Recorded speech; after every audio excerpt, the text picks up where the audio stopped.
Alors figurez-vous la scène. Un hôpital, un patient dans le coma, et ça depuis 10 ans. Jusque-là, on pourrait se dire rien d'extraordinaire. Sauf que ce patient est sur le point de devenir le centre d'une énigme médicale absolument incroyable, un truc à faire douter le neurologue le plus chevronné de l'établissement. La question, posée comme ça, elle paraît complètement folle, on est d'accord, presque une mauvaise blague. Et pourtant, pour le docteur Emmanuel, c'est le point de départ d'une enquête qui va le forcer à remettre en question tout ce qu'il pensait savoir sur la médecine, sur ses patients et même sur son personnel. Au cœur de cette histoire, on a donc 3 personnages clés. D'abord, le docteur Emmanuel, un neurologue très réputé. Ensuite, Richard, le fameux patient de la chambre 208, silencieux depuis une décennie. Et enfin, Jessica, une jeune infirmière. Et c'est un malaise soudain de cette dernière qui va être l'étincelle qui met le feu aux poudres. L'incident arrive d'un coup. Jessica est en train de s'occuper de Richard, et là, paf, elle est prise de vertige et de nausées terribles. Le docteur Emmanuel est juste à côté, il voit toute la scène et il s'inquiète immédiatement. Bien sûr, Jessica essaie de minimiser, elle parle de stress, de soucis perso, mais l'instinct du docteur lui dit tout autre chose. Non, ça, ce ne sont pas les symptômes du stress, c'est autre chose. Quelque chose de bien plus spécifique. Poussé par son intuition, le docteur Emmanuel décide de faire un test de grossesse, même si Jessica continue de nier. Quelques minutes après, le verdict tombe. Positif, sans l'ombre d'un doute. Imaginez le choc pour Jessica, qui assure être célibataire. Et pour le docteur Emmanuel, eh bien, le vrai mystère ne fait que commencer. Et c'est à ce moment-là qu'un détail revient à l'esprit du docteur. Attendez, Jessica n'est pas la seule. La première infirmière de Richard, Tamara, elle affiche déjà un ventre bien arrondi. Sa grossesse, tout le monde est au courant à l'hôpital. Et puis, il y a Violette, la deuxième infirmière qui a été engagée pour aider Tamara. Et devinez quoi, elle aussi, elle est tombée enceinte peu de temps après avoir commencé à travailler auprès du patient de la chambre 208. Et comme par hasard, elle aussi est célibataire, ce qui alimente pas mal les rumeurs dans les couloirs. Et voilà que Jessica vient compléter ce trio complètement improbable. On récapitule, 3 infirmières, toutes célibataires, toutes affectées au même patient dans le coma, et toutes enceintes. Pour le docteur Emmanuel, la coïncidence est tout simplement trop énorme pour être ignorée. Face à Jessica, le docteur met des mots sur ce qui le trouble. Il a l'impression de voir la même histoire se répéter en boucle. D'abord Tamara, puis Violette, et maintenant elle. Et le seul, l'unique point commun entre ces 3 femmes, c'est lui. C'est Richard, cet homme immobile dans son lit d'hôpital.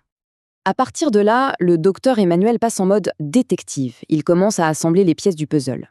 Premier truc qui cloche, le corps de Richard. L'homme est musclé, sans aucune atrophie, ce qui est médicalement impossible après 10 ans d'inactivité. Deuxième chose, le comportement des infirmières. Elles sont surprotectrices, presque obsessionnelles, elles l'isolent. Et enfin, leur explication, une histoire de fécondation in vitro qui pour le docteur ne tient absolument pas la route. Face à ce mur de mensonges, le docteur sent qu'il lui manque un élément, une preuve tangible pour faire éclater la vérité. Alors il décide de prendre un risque, un geste qui va un peu à l'encontre de la déontologie, mais qui lui semble indispensable pour résoudre cette énigme. Il profite d'un moment d'inattention de Tamara et il fouille dans son sac. Et là, il trouve une photo. Une photo récente. On y voit Tamara, tout sourire, à côté de Richard. Sauf que sur l'image, Richard n'est pas du tout dans le coma. Il est bien vivant, éveillé, en parfaite santé. C'est impossible. Le cœur du médecin s'emballe.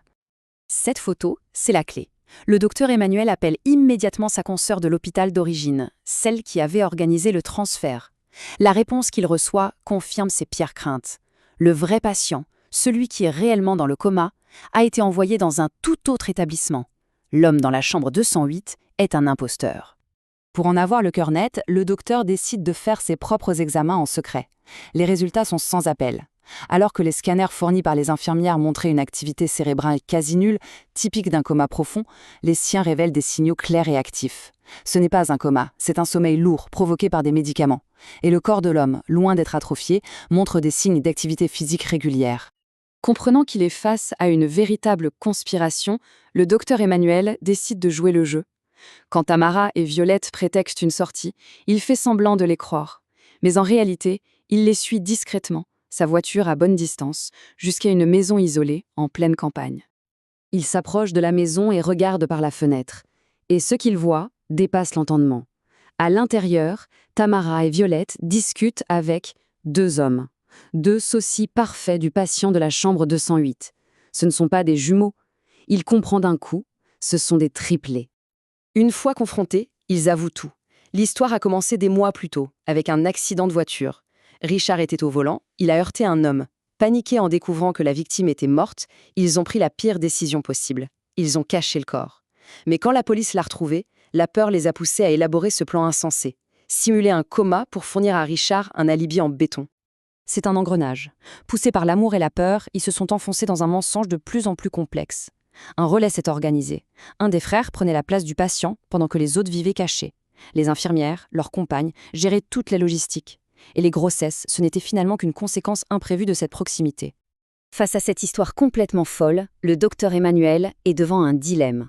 Il pourrait appeler la police et détruire la vie de ces 6 personnes et des 3 bébés à naître.